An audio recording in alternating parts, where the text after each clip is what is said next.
अस्सलाम वालेकुम फ्रेंड्स। आज का जो टॉपिक है important topic that is platelets. ठीक, प्लेटलेट्स जो है it's a component of blood. ये ब्लड में सेल्स में ब्लड में दो पार्ट्स होते हैं, एक तो फ्लूइड पार्ट प्लाज्मा, दूसरा concentrated part that is cells. उसमें होते हैं RBC, WBC and platelets. These are platelets. Platelets का दूसरा नाम जो है वो है थ्रोम्बोसाइट्स। थ्रोम्बोसाइट्स, साइट्स मीन्स है, थ्रोम्बो मीन्स प्लेटलेट्स। ठीक है friends, they are very important in our body. खुदा का शुक्र करो, अल्लाह का लाख लाख शुक्र करो कि उसने हमारे बॉडी में ये छोटे से सेल्स रखे platelets. They are important, very important in our body. अगर हम देखेंगे इनका फंक्शन बहुत ही मुफीद है, बहुत बेनिफिशियल है। They cause clotting, clot formation. They cause clot formation. कब करते हैं क्लॉट फॉर्मेशन? जब हमारी बॉडी में इंजरी होती है, जब हमें कहीं पे इंजरी या इंटरनल इंजरी होते हैं, एक्सटर्नल इंजरी होते हैं, तो जो प्लेटलेट्स होते हैं ये आते हैं और कोआगुलेशन करते हैं, वहां पे क्लॉट बनाते हैं, ब्लड को रोकते हैं, ब्लड लीक होने से हमें बचा। अगर प्लेटलेट्स नहीं होते तो ब्लड लीक होता होता होता होता और हम मर जाते हैं, हमें ब्लड लॉस होता है। इसी की वजह से गोली जब लगती है किसी इंसान को, गोली में कोई जहर नहीं होता है, लेकिन गोली की जख्म की वजह से इंसान को ब्लड लॉस होता है और मर जाता है। जब किसी को गोली लगती है, अगर उसको जल्दी से हॉस्पिटल पहुंचाया जाए, जल्द क्या होता है कि उसका जो ब्लड है वो जल्दी से बंद किया जाए तो वो बच जाएगा, लेकिन अगर उसकी देर लगी वो मर भी सकती है। यही होता है एक्सीडेंटल में। लेकिन जो प्लेटलेट्स हैं they cause clot, they form clot, they prevent our life. और कैसे ये form clot? They prevent us from loss of blood. और ये जो क्लॉट बनाती है, it forms clot by the help of factors, 13 factors that is fibrinogen, thromboplastin, labile factor, anti haemophilic factor, Christmas factor. बहुत सारे 13 फैक्टर्स हैं ऐसे जो फंक्शन करते हैं दैट इज क्लॉट फॉर्मेशन। और ये जो क्लॉट होते हैं ये होते हैं तीन स्टेजेस में। ठीक, एक तो है फर्स्ट हो गया वासो कंस्ट्रक्शन। वासो कंस्ट्रक्शन, इससे क्या होता है? इससे वो वेन्स या आर्टरीज कंस्ट्रक्ट होते हैं, वॉल्यूम कम होते हैं जहां पे लग जाती हैं। ठीक, उससे ब्लड लॉस कम होता है। फिर क्या करते हैं? फिर दूसरा जो है टेम्पररी क्लॉट बनाती है, टेम्पररी क्लॉट बनाती है। ठीक, और उसके बाद फैक्टर्स, एक्टिवेशन ऑफ कैस्केड। उसके बाद कैस्केड जो होते हैं, फैक्टर कैस्केड, फैक्टर एक्टिवेशन, यानी activation of cascade. Cascade means factors, बहुत सारे फैक्टर्स होते हैं, 30 फैक्टर्स होते हैं। फिर एक्टिवेट, और ये जो ब्लड होते हैं वो बंद हो जाए और हम बच जाते हैं। ठीक है फ्रेंड्स, और जो प्लेटलेट्स हैं इसका दूसरा नाम है थ्रोम्बोसाइट्स।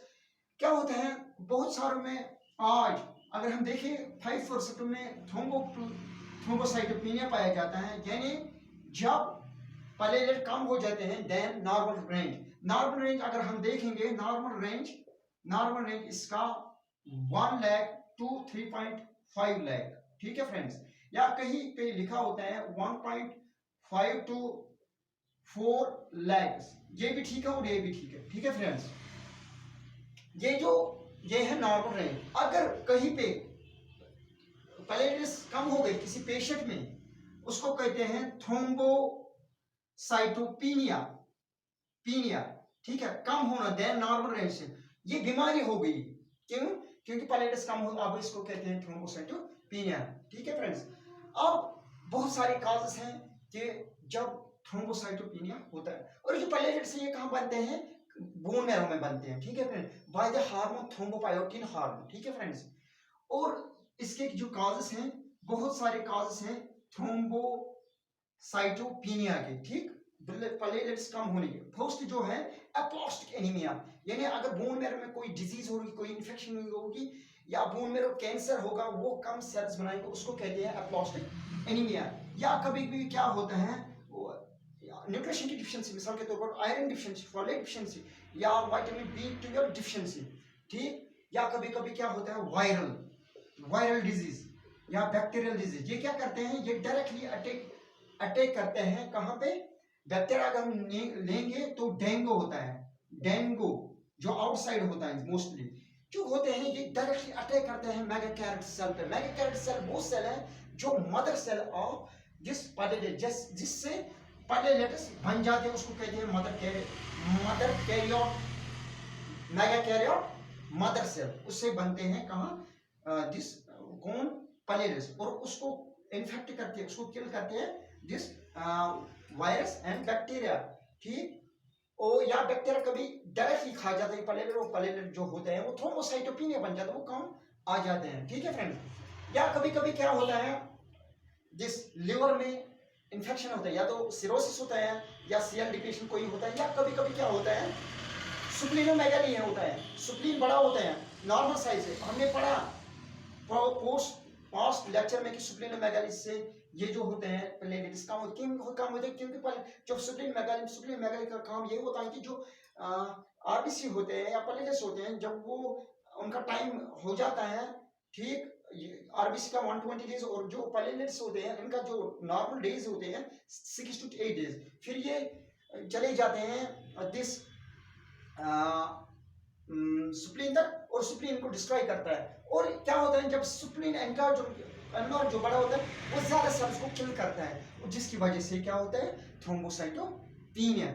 इसलिए फ्रेंड जब किसी को थ्रोम्बोसाइटोपिनिया होते हैं वो डॉक्टर के पास जाते हैं और उसके बहुत सारे सिम्टम्स होते हैं, मिसाल के तौर पर फीवर होता है पहले, ठीक, पहले फीवर होता है, और उसके बाद क्या होता है उसकी कभी कभी वॉमिटिंग होती है, या कभी क्या होता है उसको भूख नहीं लगती है, लॉस ऑफ एपेटाइट होते हैं, या उसको पैचेस निकलते हैं यहाँ स्किन में, या थका और फैविगो होता है, ठीक। फिर वो जब डॉक्टर के पास जाता है उसको बोलता है वो आप सीबीसी करो, और सीबीसी जब वो करता है उसको निकलता है थ्रोम्बोपिनिया, ठीक है, शॉर्ट नेम थ्रोम्बोपिनिया, यानी कम निकलते हैं, ठीक। और ये थ्रोम्बोसाइटोपिनिया ये क्रिटिकल कम बन जाए, ये क्रिटिकल तब बन जाए जब किसी को 13 से 35,000 तक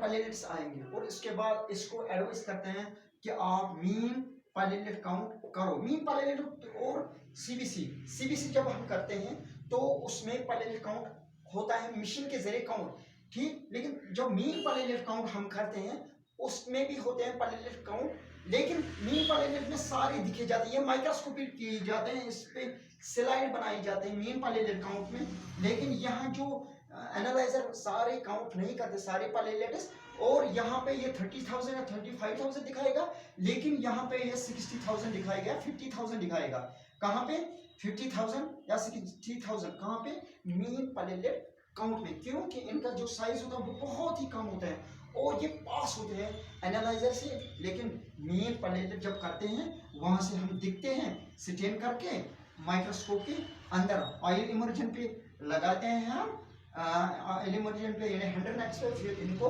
काउंट करते हैं, ठीक है फ्रेंड्स। और अब हम देखेंगे जो प्लेटलेट्स हैं ये कब हम इंक्रीज करेंगे, कि फर्स्ट हम क्या करेंगे, हम न्यूट्रिशन को बढ़ाएंगे। न्यूट्रिशन मिसाल के तौर पर मीट खाएंगे, या this iron folate vitamin B12, या दिस मिल्क खाएंगे, या क्या करेंगे उसके बाद यूएचए करेंगे। हम देखेंगे सुप्लीनोमेगाली मत है, अगर सुप्लीनोमेगाली नहीं होगा, ठीक, और उसके बाद हम करते हैं या डॉक्टर एडवाइस देते हैं आप बोन मैरो एस्पिरेशन करो। बोन मैरो मत है, देखो इसको कैंसर मत है, इसको बोन मैरो जो फंक्शन होते हैं वो ठीक है कि नहीं, क्यों, इसको प्लेटलेट्स कम होते हैं, ठीक। और जो दूसरी डिजीज है प्लेटलेट्स की वो है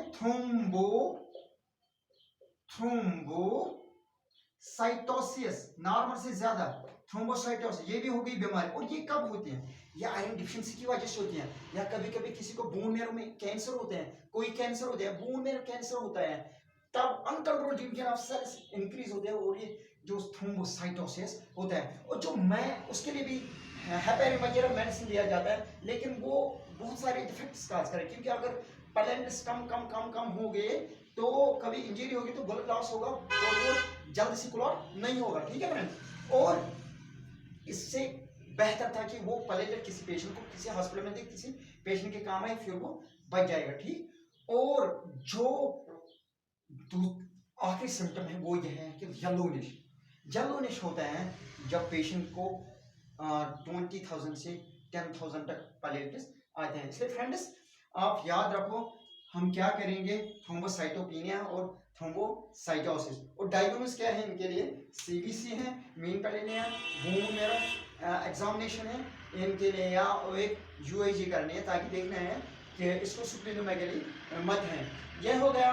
और देखो ये जो फॉर्मेशन होते हैं megakaryocyte cell by the help of this hormone thrombopoietin in bone marrow, उसको कहते हैं formation of thrombocytes called as thrombopoiesis formation. ये होते हैं प्लेटलेट।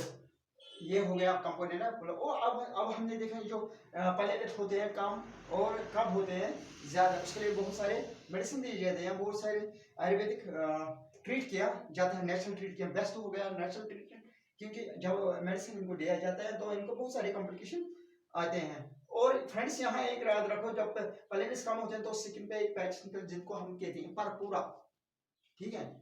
ओके, थैंक यू, याद रखो, थैंक यू।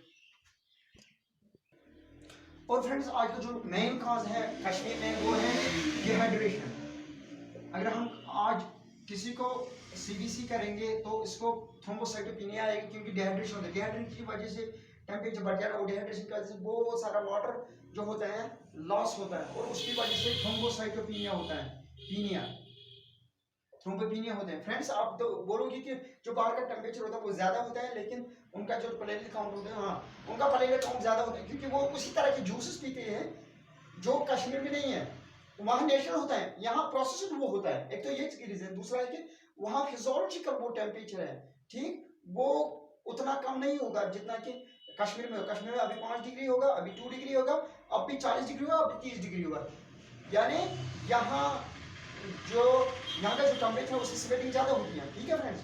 और वहाँ का जो टेम्परेचर वो फिजियोलॉजिकल टेम्परेचर है, उससे प्लेटलेट्स कम नहीं होती बल्कि इंक्रीज होते हैं। इनकी इस वजह से कि उनको भी स्वेटिंग होती है, लेकिन इतनी ज्यादा नहीं कि जितनी की हमें होती है, ठीक। और वो नेचुरल फ्रूट्स नेचुरल जूसेस वहाँ पीते हैं, वो फ्रूट्स यहाँ पे पहुँचते हैं लेकिन वो प्रोसेस में पहुँचते हैं। इसलिए फ्रेंड्स याद रखो कि difference between Kashmir and outside, why platelets are decrease.